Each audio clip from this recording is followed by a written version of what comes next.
हरि ओम हरि ओम हरि ओम हरि ओम हरि ओम हरि ओम हरि ओम हरि ओम हरि ओम हरि ओम हरि ओम हरि ओम हरि ओम हरि ओम गुरु ओम गुरु ओम गुरु ओम गुरु ओम गुरु ओम गुरु ओम गुरु ओम गुरु ओम गुरु ओम गुरु ओम गुरु ओम गुरु ओम गुरु ओम गुरु ओम गुरु ओम हरि ओम हरि ओम हरि ओम हरि ओम हरि ओम हरि ओम हरि ओम हरि ओम हरि ओम हरि ओम हरि ओम हरि ओम हरि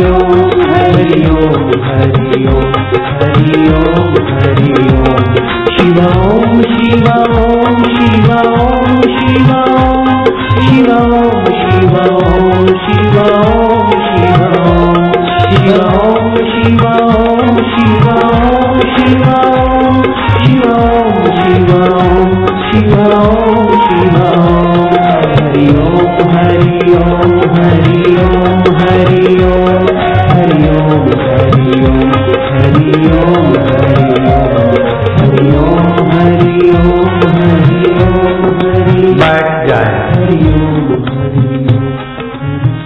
नारायण नारायण नारायण नारायण। आज इतवार के दिन ज्यादा गर्म रहता है। इतवार के दिन अदरक, लाल मिर्च, लाल कपड़े, लाल बत्ती आदि से बचना चाहिए।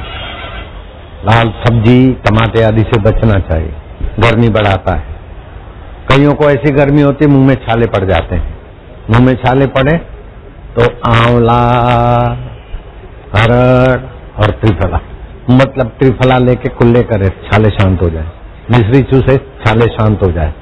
नाक से खून बहने की नौबत आ जाती है, धनिए के पत्तों को रगड़ के रस बना दे, नाक में 2-2 बूंद डाले, नाक से खून बहना बंद हो जाएगा। लेकिन ये तो बहुत छोटी बात है, आदि भौतिक बात है। आदि भौतिक, आदि देविक और आध्यात्मिक, ये 3 सोपान है।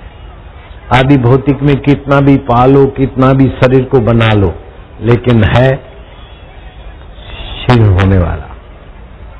जो शर्त आ जाए उसे शरीर बोलते हैं, सरकता जाए उसे संसार बोलते हैं। संसार और शरीर ये आदि भौतिक है। मन, बुद्धि और आदि देविक जगत इससे बहुत ऊंचा है। मन बुद्धि से ये स्थूल शरीर और दुनिया चलती है, लेकिन आदि देव, आदि भूत और अध्यात्म, इनको जो जान लेता है वो आदि भूत का उपयोग करता है, आदि देव का सामर्थ्य पाता है और अध्यात्म का साक्षात्कार करता है। अध्यात्म का साक्षात्कार बहुत ऊंची बात है। अध्यात्म का साक्षात्कार की इच्छा करने वाला इच्छा मात्र से सारी सफलताएं और सुविधाएं पा लेता है, क्योंकि भगवान अध्यात्म प्रिय है, भगवान अध्यात्म रूप है। भगवान की सात्विक शक्ति आदिदेव है और भगवान की राजसी तामसी शक्तियां आदिभूत है। तो भगवान ने अर्जुन के मन में प्यास पैदा कर दी। इसी का नाम तो भगवान है। बिना मांगे मोती के बदले क्या, कोहिनूर भी कुछ नहीं, ऐसी चीज देने का उदारता ही भगवान ही कर सकते। अध्यात्म किम उच्यते, अध्यात्म क्या होता है पता है तुझे? आदि देविकम च किम, आदि भौतिकम किम उच्यते। आदि भौतिक किसको बोलते हैं? अर्जुन को बोले पता नहीं, तो फिर क्या तो जानता है? ऐसा करके भूख पैदा करके फिर परोसा।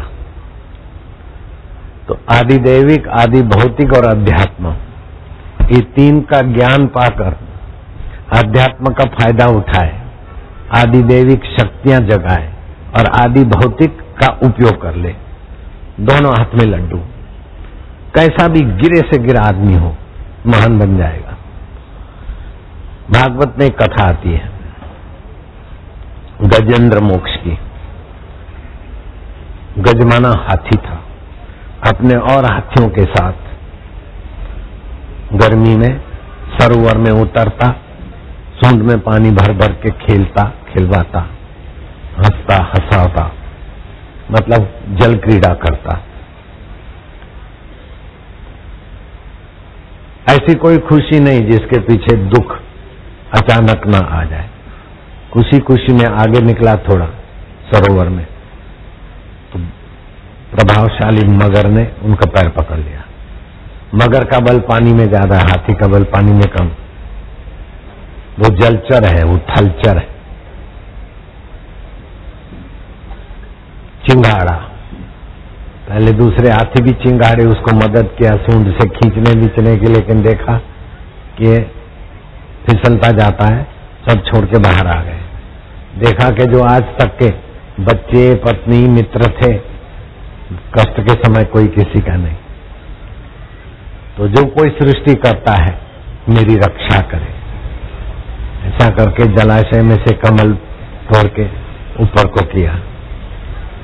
सृष्टिकर्ता आए और अपना सुदर्शन चक्र से गज का सिर काट दिया और हाथी को बचा दिया। इससे चली गजेंद्र मोक्ष की कथा।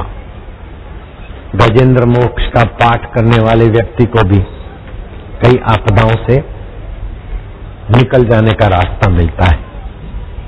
अंग्रेजों ने गांधी जी के सत्याग्रह को और आंदोलनकारियों को ऐसा कूटनीति से तोड़ दिया कि सारा आंदोलन गांधी जी का विफल हो रहा था, जिसमें मदन मोहन मालवीय जी भी थे, तिलक जी भी थे और भी नेता नेहरू आदि थे। मदन मोहन मालवीय जी चुपचाप शांत हो गए कमरे में, भगवान का स्मरण किया। भगवान ने प्रेरणा दी, गजेंद्र मोक्ष का पाठ करो। पाठ किए, फिर 12-15 मिनट टूटी हुई सभा को, जो तितर भीतर हो रहे थे, मनमुटाव के कारण अंग्रेजों की कूटनीति सफल हो रही थी, उन सब लोगों को इकट्ठा करके भाषण दिया गजेंद्र मोक्ष का पाठ करने के बाद। तो टूटे हुए आंदोलनकारी जुड़ गए और अंग्रेजों को भगाने में सफल हुए। ऐसी गजेंद्र मोक्ष की महिमा है। तो सुखदेव जी ने जब गजेंद्र मोक्ष की महिमा बताई तो राजा परीक्षित ने प्रश्न किया कि बड़े बड़े बुद्धिमान भी मरते समय भगवान को याद करें और भगवान आ जाए, ऐसा सुना नहीं जाता। तो ये हाथी होकर भगवान को याद कैसे किया और हाथी की पुकार से भगवान कैसे आ गए? तो त्रिकाल ज्ञानी राजा के प्रश्न से बड़े प्रसन्न हुए सुखदेव जी महाराज। बोले, राजा प्रद्युम्न नाम का राजा राजपाट छोड़कर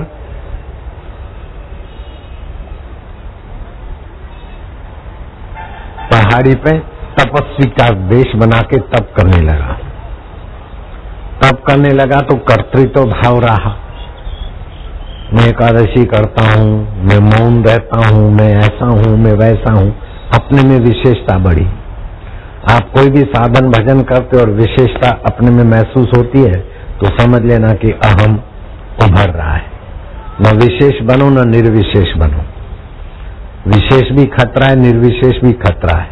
मैं तो दीन हूं, मैं तो पापी हूं, कोस के अपने को तुच्छ भी मत बनाओ और अहंकार से के गबारे में भी अपने को फंसाओ मत। मैं भगवान का हूं, भगवान मेरे हैं, ये गुरु का ज्ञान साथ में रखो। राजा इंद्रदुम्न मन माने तपस्वी बन गए थे। अगस्त ऋषि वहां पसार हुए तो वो बैठा रहा। अपने से मनोबल, भावबल, भगवत बल में ऊंचे लोगों को देखकर खड़ा हो जाना चाहिए। तो उनकी ऊंची प्राण शक्ति और मन शक्ति हमारी नीची प्राण शक्ति मन शक्ति को उन्नत करती है। अगर हम बैठे ही रहते तो या तो अहंकार है या तो फिर बेवकूफी है। तो अहंकार और बेवकूफी से भरे हुए अथवा दोनों है, भरे हुए इंद्रदुम्न पर नाराज होकर ऋषि ने श्राप दिया, क्या हाथी जैसा बैठा है, बड़ा तपस्वी हुआ है, राज्य धर्म तो छोड़कर आया और साधक का धर्म तो है भी नहीं, साधु का धर्म साधक का धर्म है नहीं, निगुरा आदमी धर्म का ढोंग करता है, जब हाथी बन तो राजा इंद्रदुम्न की जब तब तपस्या तो थी, ऋषि के चरणों में गिरा, माफी मांगी, मैं हाथी बन जाऊंगा, मेरा उद्धार कैसे होगा। बोले एक बार जो भगवान के तरफ चल पड़ता है उसका उद्धार तो भगवान करते ही है। तो हाथी बनेगा, बड़ा प्रभावशाली भी रहेगा, और तू कष्ट के समय भगवान को याद करेगा और भगवान तेरा कल्याण करेंगे। तो सुखदेव जी ने दूसरा प्रश्न किया, चलो राजा इंद्रदुम्न को ऋषि का श्राप और वरदान मिला, भगवान आए, लेकिन गज ने ऐसा क्या पुण्य किया था कि भगवान के हाथ से उसको सदगति मिले।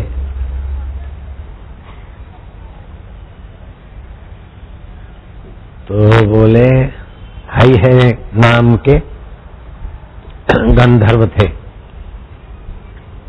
वो जल क्रीड़ा कर रहे थे, ऋषि स्नान कर रहे थे, तो पानी में अंदर अंदर जाकर अपने दोनों हाथों के पंजों से उनको मगर आया ऐसा डराकर मजाक करने लगे।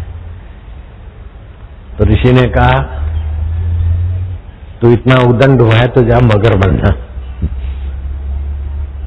तो उसने माफी मांगी, तो बोले भगवान तेरा उद्धार भी करेंगे। तो जो भगवान के रास्ते चलते हैं उन पुरुषों के वचन के अनुसार भगवान अपना वैकुंठ धाम छोड़कर भी संत और भक्त के संकल्प को साकार कर देते हैं। आप दुनिया के अनुसार चलो तो दुनिया तुम्हारा संकल्प साकार नहीं करेगी, लेकिन ईश्वर में प्रीति करो तो दुनिया को चाहो तो केवल चाहने से दुनिया नहीं मिलेगी, उसके लिए पुरुषार्थ, प्रारब्ध और माहौल अनुकूल होना चाहिए। लेकिन भगवान को चाहो उसमें पुरुषार्थ, प्रारब्ध और माहौल की ऐसी तैसी, बाकी का काम सब भगवान आपको स्वप्न में जागृत में कैसे भी करके मदद कर देंगे।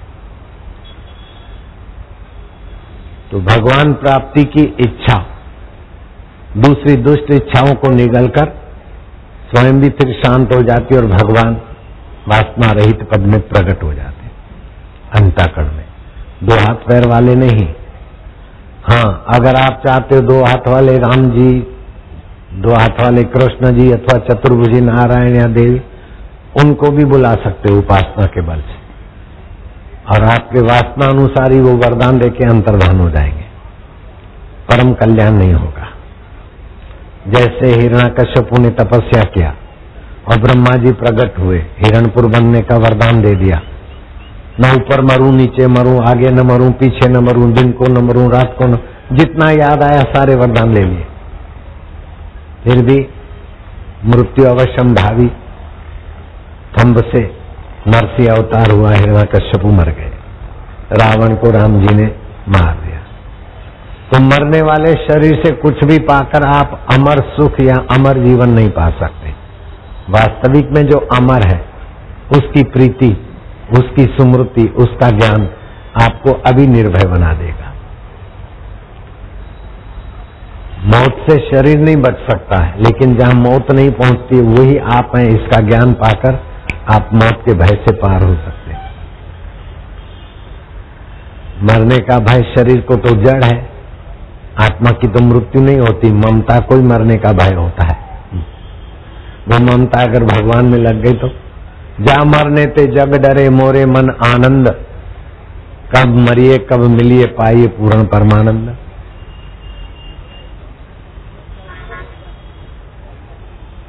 तो मृत्यु के सिर पर पैर रखने की तरकीब है कि भगवान की प्रीति हो जाए, भगवान की मांग हो जाए। हमारे मन में धन की मांग है, स्वास्थ्य की मांग है, पुत्र पौत्रों को ठीक ठाक की मांग है, और कुछ हो गई मांग पूरी तो यशस्वी होने की मांग है। अरे पिता की एक बूंद से, माता के एमसी से जो शरीर बना, उसका नाम और उस नाम के पीछे मरे जा रहे हैं भगवान को कुर्बान करके, क्या बुद्धिमानी है। आप भगवान के तरफ चलो, फिर यशस्वी हो न हो उसकी कोई परवाह नहीं। यश के लिए न जाने क्या क्या कावे दावे रिबिने काटते रहते, भाषण करते रहते, खुशामद करते रहते, उनका यश नहीं टिकता। लेकिन मीरा का यश मिटता नहीं, शबरी का यश मिटता नहीं, रावण का यश टिकता नहीं, हिरण्यकश्यप का यश टिकता नहीं। तो ईमानदारी से ईश्वर के तरफ चलोगे तो ये यश, मान, धन, सफलता ये तो उसकी दासी है।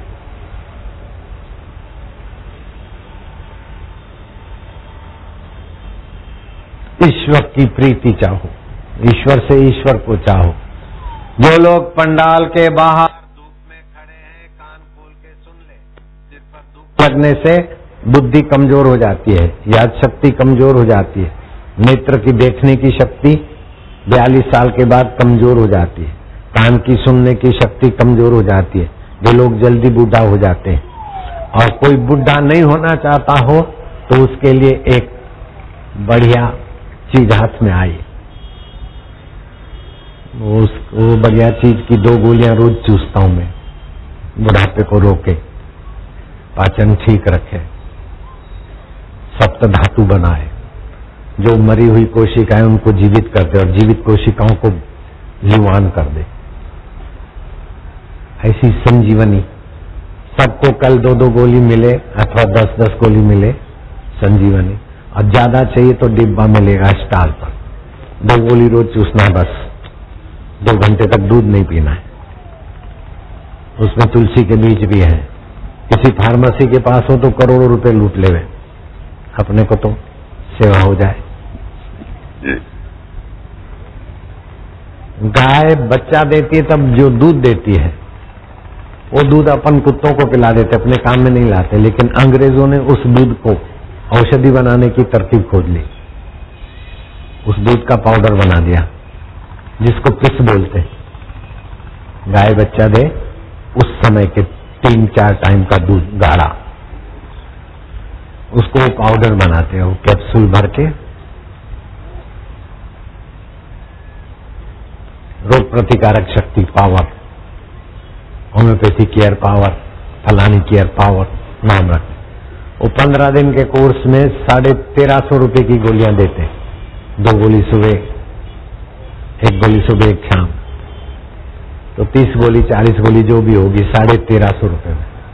तो मेरे डॉक्टरों ने मेरे को बताया कि इसमें से बनती, और अपने पास गौशाला है, मैं क्या गौशालाओं को संदेश दे दो, वो अपना इकट्ठा करें। और वो होम्योपैथिक केयर पावर बनाई गोली वो 1350 में देते हैं, और हमारे डॉक्टर 65 रुपए में देते, फिर भी नफा होता है। कितनी लूट चलाते हैं अंग्रेजी दवा वाले। अपन जो चीज 65 में देते हैं वो 1350 में देते हैं। अच्छा, वो 1350 में देते हैं तो कैप्सूल में पैक करते हैं, और कैप्सूल नॉन वेज के बनते हैं, प्राणियों की हड्डियों से बनी हुई जिलेटिन, उसमें से बना हुआ कैप्सूल। कैप्सूल कभी अंदर निकलना नहीं चाहिए, भक्ति और बुद्धि मन नीचे चले जाते।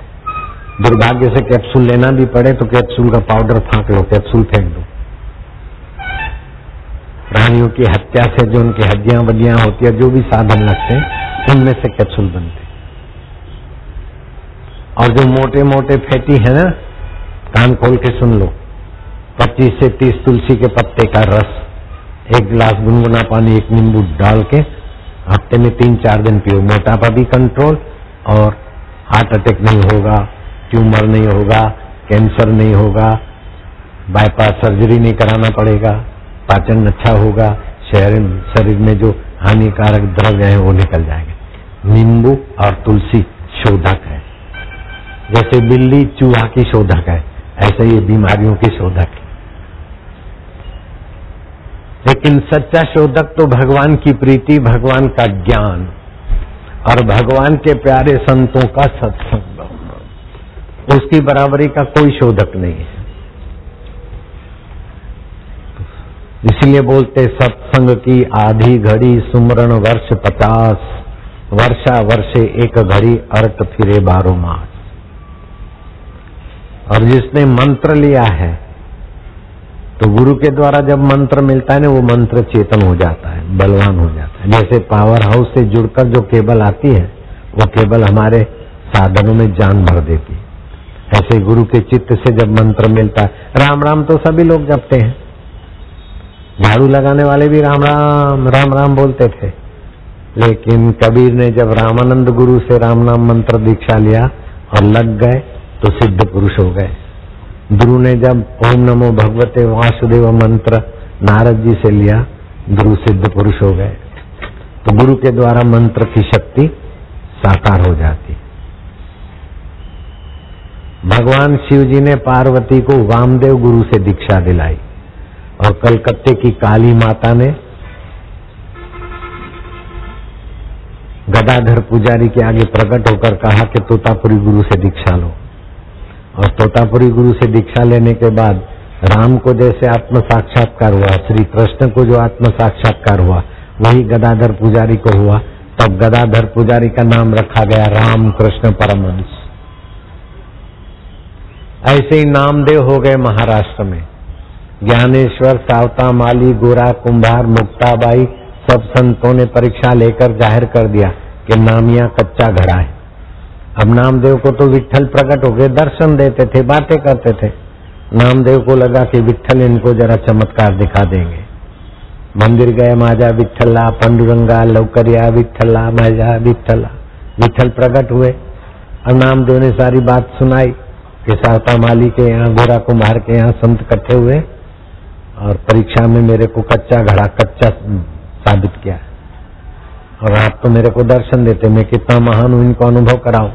अरे बोले तू कच्चा है, तू तो भावना से मेरे को बुलाता और भावना बदलती तो मैं अंतर्धान हो जाता हूं, तू रोता रहता है। संतों ने ठीक कहा है, 5 शरीर होते हैं, एक अन्नमय शरीर होता है, दूसरा प्राणमय शरीर होता है, तीसरा भावमय शरीर होता है। तेरी वहां तक की साधना है, उसके आगे विज्ञानमय शरीर, जिसमें विवेक, वैराग्य, बुद्धि, षट संपत्ति आदि गुण होते हैं। उसके आगे आनंदमय शरीर और उसके आगे मेरा वास्तविक स्वरूप होता है। ये तो मेरा साकार रूप होता है, प्रकट होकर अंतर्धान होता है। ये तो अवतार के समय भी बहुत लोग देखते हैं, इससे क्या हुआ? तो आप ही मेरे को पक्का घड़ा बनाओ। बोले नहीं, ये काम गुरु का है, पुलिस का काम न्यायाधीश नहीं कर सकता, डीजीपी जो करेगा वो चीफ जस्टिस नहीं करेगा। पुलिस चोर को पकड़ सकती है, न्यायाधीश चोर को पकड़ने नहीं जा सकते। जाओ सदगुरु की शरण जाओ।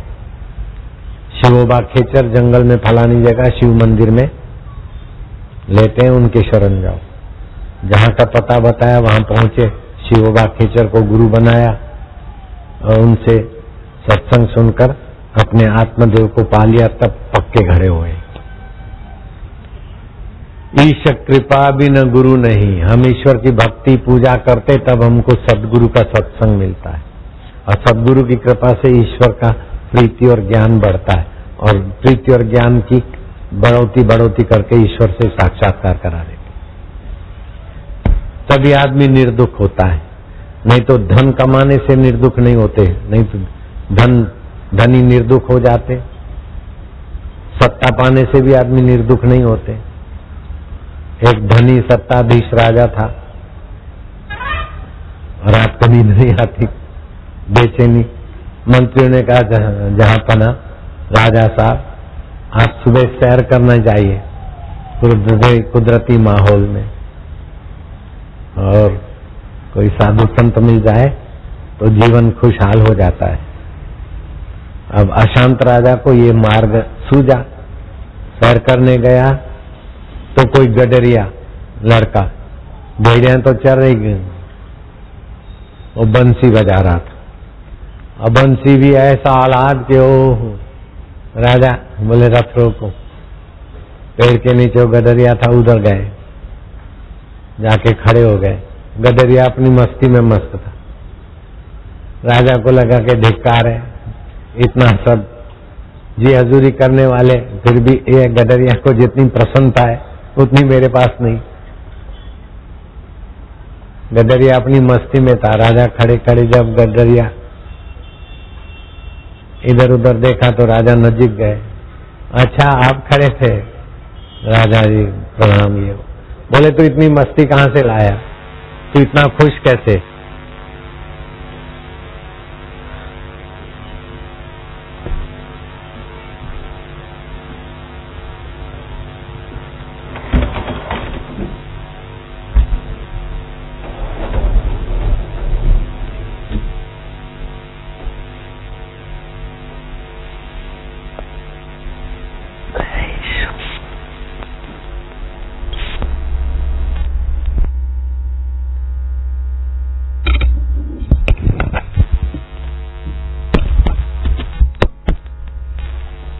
इतना खुश कैसे? बोले राजा जी साहब, आपको क्या बताऊं, मैं बड़ा दुखी रहता था।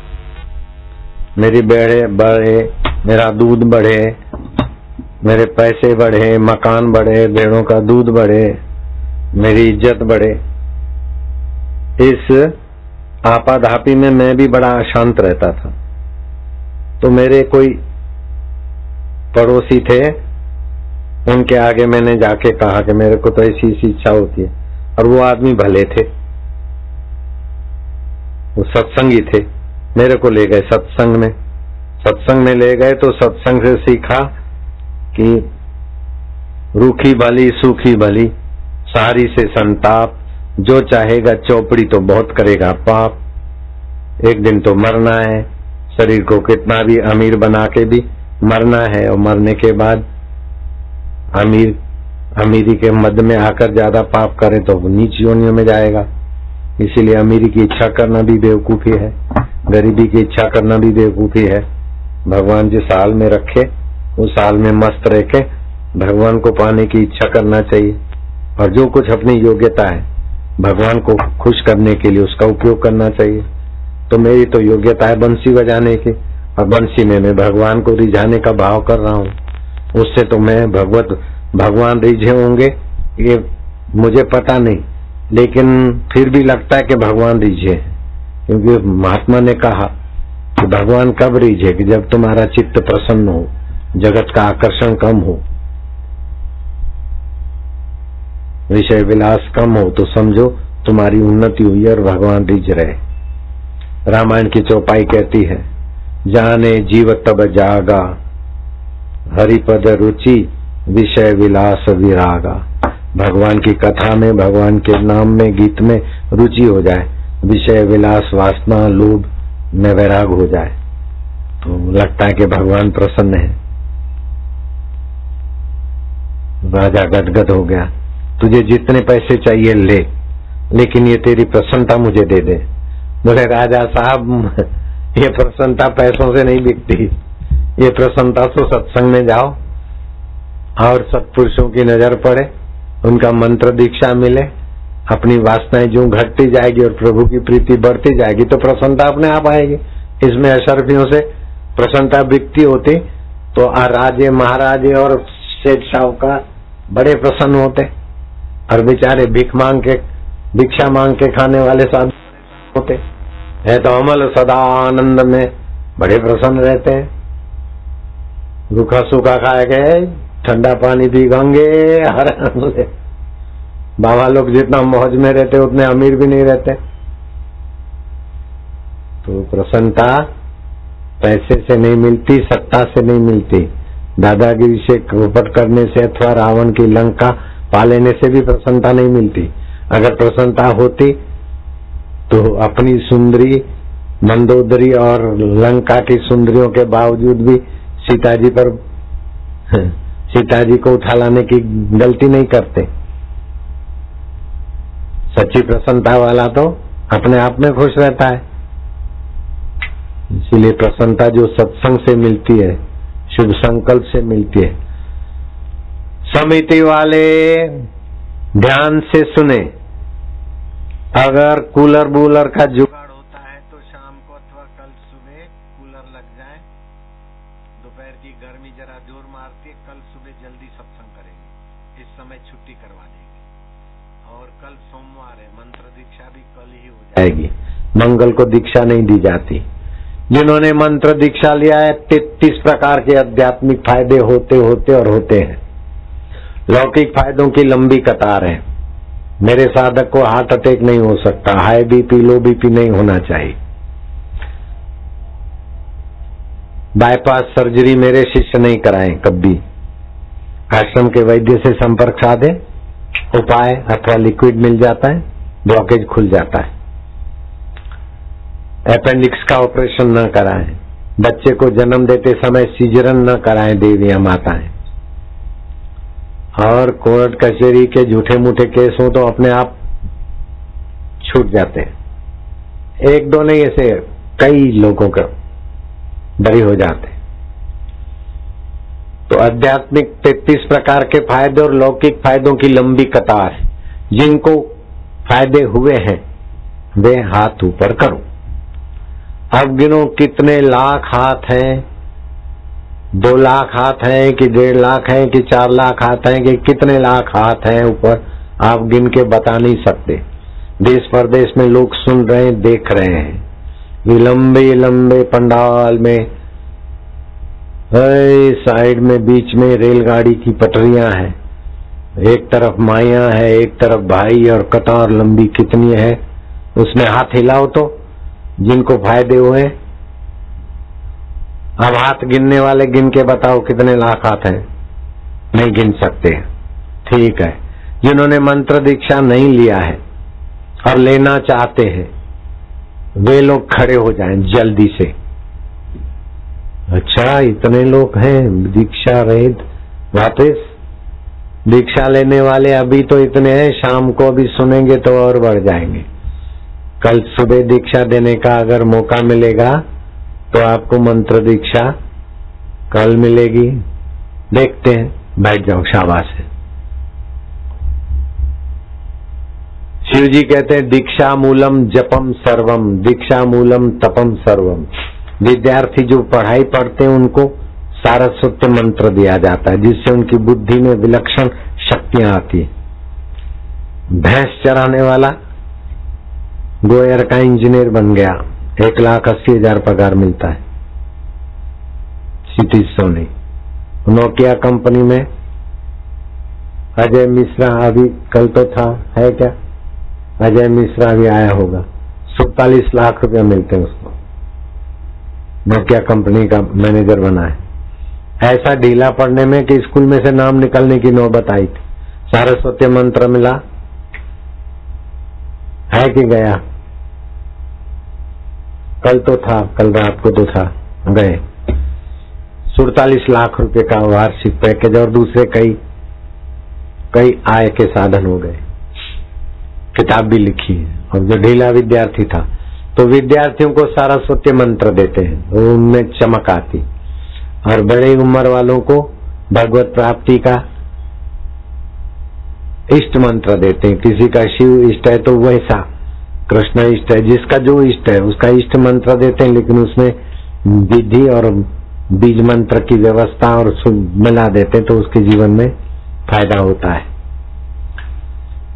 मंत्र जाप मम दृढ़ विश्वासा, मंत्र जपने में 4 चीजें चाहिए, जितना विश्वास दृढ़, जितनी एकाग्रता, जितनी तत्परता और जितना संयम, उतना ही मंत्र शक्ति। चमत्कार, चमत्कार तो क्या भगवान को प्रकट कर दे। जापक की, जपने वाले की 4 बातें, एकाग्रता, संयम, तत्परता और श्रद्धा, और मंत्रदाता की 3 बातें, मंत्र विज्ञान को जानते हो और मंत्र देकर बीच में उसके बदले में दक्षिणा बक्षिणा आजीविका चलाने वाला न हो, और प्राणी मात्र का सुहृद, ऐसे परमात्मा के साथ एक तानता हो। ऐसे पुरुष का मंत्र बड़ा फायदा करता है, ऐसे पुरुष का सत्संग बड़ा फायदा करता है। महाराष्ट्र में क्षीण पापा नाम का तीर्थ है, वहां एक सत्य तपा नाम के संत रहते थे। सत्य बोलते थे और ध्यान आदि ये तप करते थे, लोगों को सत्संग सुनाते थे। तो सत्य में अपने आप ही बल होता है। सत्य के समान तप नहीं, झूठ के समान नहीं पाप। तो सत्य तपा मुनि के सत्संग में छिन्न पापा तीर्थ स्थान में ब्रह्मा जी ब्राह्मण का वेश धारण करके सत्संग सुनने आ जाते थे। सत्य तपा ने उनको पहचानने में देरी नहीं की, सेवक को बोला वो ब्राह्मण देवता को कुटिया में ले आओ। आप ब्रह्मा जी हैं, ब्राह्मण देव के रूप में आए हैं श्रोता बनकर। ब्रह्मा जी झूठ क्या बोलेंगे, लेकिन ये राज राज रहेगा, मैं किसी को बताऊंगा नहीं, आप पधारते रहिएगा। ब्रह्मा जी का आना जाना इंद्र को पता चला, इंद्र घबराए कि ब्रह्मा जी की और सत्यतपा मुनि की दोस्ती हो गई है। कहीं ब्रह्मा जी को सत्यतपा न बोल दे कि मेरे इस सेवक को इंद्र बनाना, मेरे इस सेवक को ये कर देना, तो मेरा इंद्रासन न चला जाए। इसीलिए भजो अप्सराओं को भेजते थे। छिन्न पापा तीर्थ में सत्यतपा के सत्संग में जाओ और बीच में उठो। तो बीच में उठने से तो पाप लगता है, जो बीच में सत्संग में घूमते हैं उनको पाप लगता है। कोई भी सत्संग में घूमते हो तो उनको अक्ल दे दो, पाप लगता है भारी।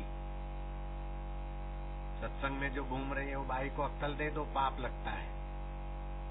अभी तक अक्ल नहीं दिया किसी ने, अभी भी चल रही है, पाप लग रहा है, नहीं सुनती है, अब बैठी। तो बीच में सत्संग में उठे, हंसे, इधर उधर जाए, ताकि सत्यतपा मुनि के सत्संग में विक्षेप पड़े। सत्संग में विक्षेप पड़ेगा तो फिर ब्रह्मा जी को अच्छा नहीं लगेगा, तो ब्रह्मा जी जाएंगे आएंगे नहीं। ऐसा उन दो अप्सराओं को काम सौंपा। तो सत्यतपा महापुरुष के सत्संग में उठे, इधर से उठ के उधर बैठे, उधर से उठ के उधर बैठे। वो मुनि ने जरा आंखें बंद की, जाना कि कौन है नई नई बड़ी सुंदरियां बनकर सत्संग विघ्न। समझ गए कि ये तो इंद्र की भेजी हुई नालायक अप्सराएं हैं, जो सत्संग में घूमे फिरे चले विघ्न करे, वो तो कंटक है। दुष्ट है, कई दिन से देख रहा हूं, जाओ सत्संग में कंटक वृक्ष का काम किया, तुम जाओ कंटी के लिए वृक्ष, बेर के वृक्ष में की योनि में जा बैठो। नजीक आई महाराज, 4 कदम कोई संत के द्वार जाता है तो संत उनका मंगल चाहते। हम विवश होकर इंद्र के कहने से आए थे सत्संग में विघ्न करने को। सत्संग में विघ्न करने का इतना भारी दंड होता है, पाप होता है, ये हमें पता नहीं।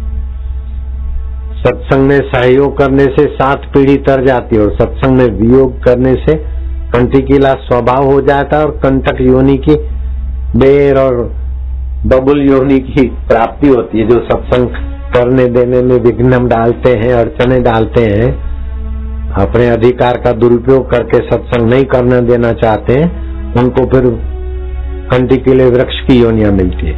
उन बेचारों को पता नहीं होता, फिर हवा में तीर छोड़ देते हैं, हठ योगी फलाना योगी। हठ योगी का है, मूर्ख योगी है तो सत्संग में विघ्न डालता है तो योगी का है, तो मूर्ख है। नारायण हरि हरिओम हरि। सच्चा योगी सत्संग में विघ्न नहीं डालेगा, सच्चा अधिकारी सत्संग में विघ्न नहीं डालेगा। सच्चा मनुष्य भी होगा, खाली मनुष्य भी होगा ना, मनुष्य के सद्गुण होंगे, मनुष्य शरीर में मनुष्य के सद्गुण होंगे तो सत्संग में सहयोग करेगा। सहयोग नहीं कर पाएगा तो किनारा करेगा, लेकिन सत्संग में विघ्न नहीं डालेगा। और जो विघ्न डालता है समझो उसकी दुर्गति को वो बुला रहा है, उसके दुर्भाग्य को बुला रहा है। अब इन बिचारियों को पता नहीं था, श्राप तो मिल गया, लेकिन संत के आगे अपना दुखड़ा रोया, और हम भेजी हुई दासियां हैं। तो संत का हृदय, तो संत हृदय नवनीत पुनीता, मक्खन जैसा कोमल। बोले अच्छा बेटियां, नासिक में कुंभ का मेला होगा हर 12 साल में, हरिद्वार में, नासिक में, इलाहाबाद में 3-3 साल में आता है ना कुंभ का मेला, उज्जैन में। तो कुंभ का मेला होगा तो भरत मुनि अपने आश्रम से नासिक के कुंभ में आएंगे, और भरत मुनि थकान मिटाने के लिए वृक्षों की छाए में बैठेंगे। वो गीता के 4थे अध्याय का पाठ करते हैं, उसमें भगवत तत्व की प्रीति, भगवत तत्व की महिमा, भगवत तत्व का ज्ञान है। ऐसे ज्ञान योगी महापुरुष जब वृक्षों के छाया में बैठेंगे तो एक वृक्ष के तरफ तो उनका सिर होगा, दूसरे वृक्ष को उनके चरण छुएंगे, तुम दोनों का कल्याण हो जाए। अब कब आए नासिक का कुंभ, ये इंतजार करेंगे। वो दोनों अप्सराएं कंची के लिए वृक्ष बन गए। अब कुंभ का मेला लगा और भरत मुनि उन्हीं वृक्षों के नीचे आराम करके नासिक के कुंभ में आगे बढ़े। जब लौट के आए तो दो दिव्य कन्याओं ने उनकी आरती से पूजा की। भरत मुनि चकित हो गए कि इस वन में तुम इतनी सुंदर कन्याएं कहाँ से आई हो बेटे, मेरा इतना सत्कार पूजन करती हो। तो उन्होंने बताया कि हम छिन्न पापा तीर्थ में सत्यतपा मुनि के यहाँ सत्संग में जाके उठ बैठ करते थे, सत्संग में विक्षेप डालने का पाप किए थे इंद्र के कहने से। तो मुनि ने हमें श्राप दिया। कंटक के वृक्ष जो सत्संग में कंटक बनते हैं वो फिर कंटक के वृक्ष की योनि में पाते। हम उस योनि में गए, लेकिन उन्होंने हमें वरदान भी दिया कि भरत मुनि आएंगे जो भगवान के सत्य स्वभाव में, चेतन स्वभाव में जगे हैं।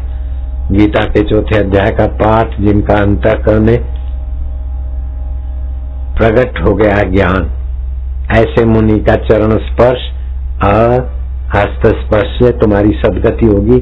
हम वही अभागी अप्सराएं। ये गीता के महात्म्य विभाग में आती है कथा।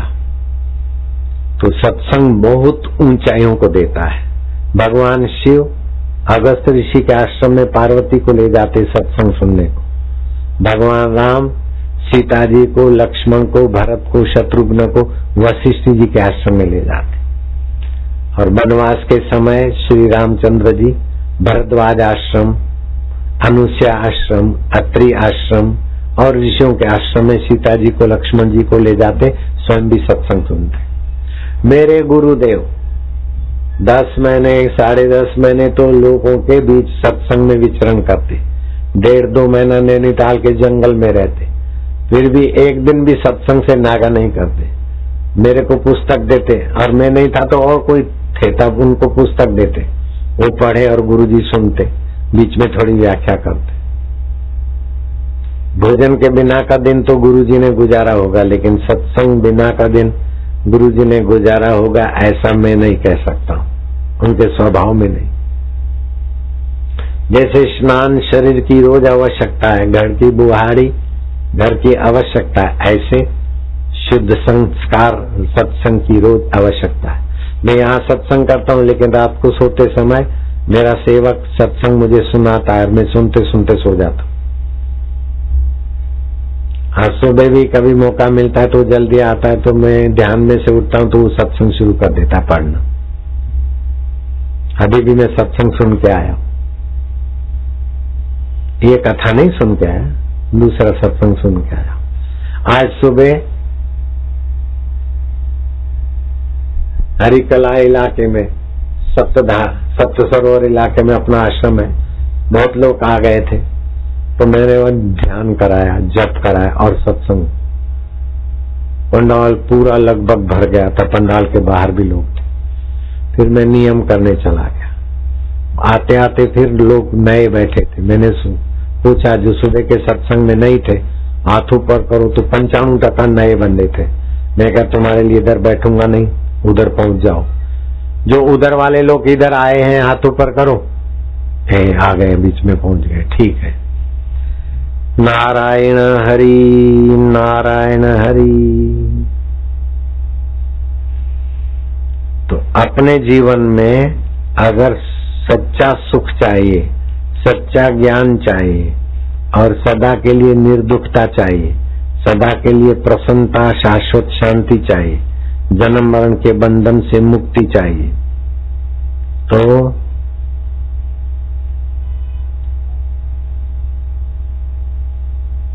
सत्संग का आश्रय लो।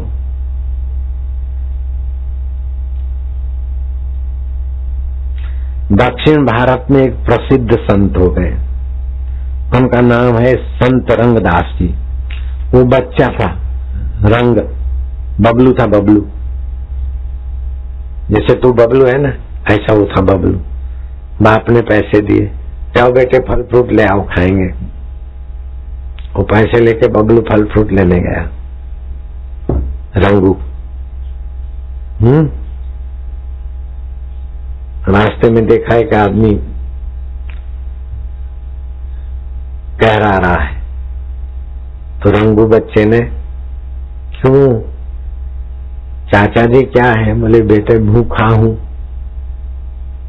तो फिर वो कुछ फल, कुछ होटल से भोजन, फुल्का दाल वाल लेके उसको खिलाया। जो पैसे थे फल फल और चीज वस्तु देके वो खाली हाथ घर लौटा, लेकिन हाथ तो खाली थे, हृदय बड़ा आनंद से खुशी से भरा था, बड़ा अच्छा लग रहा था।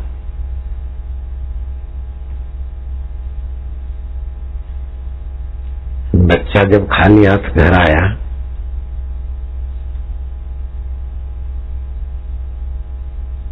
तो पिता ने पूछा, रंगू बेटे फल बल लाया?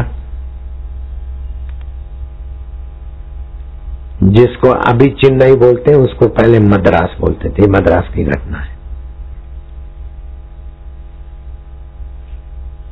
पिता का नाम था रामानुज। बोले पिताजी फल तो लाया हूं। बोले कहाँ है? बोले वो दिखेंगे नहीं।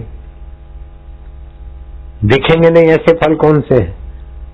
तो सारी बात सुना दी कि गरीब भूखा प्यासा था, उस पर कोई ध्यान नहीं दे रहा था, मेरा ध्यान गया, मैंने उसको भोजन कराया, फल फूल लेके आया, उसको पैसे दे आया, उसकी सेवा में लगा।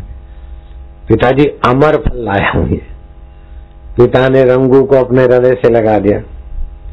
पुत्र तुम्हारा जगत में सदा रहेगा नाम, सदा रहेगा नाम, लोगों के तुमसे सदा पूर्ण होगी। ये चौपाई तो मैं आशा रामायण की गा रहा हूं, लेकिन पिता ने इसी प्रकार का आशीर्वाद दे दिया। वो बच्चा, रंगू बच्चा, आगे चल के संत रंगदास जी बन गए। दक्षिण भारत में उस महान संत को बहुत लोग जानते थे। ऐसे ही सहजोबाई दिल्ली के पास के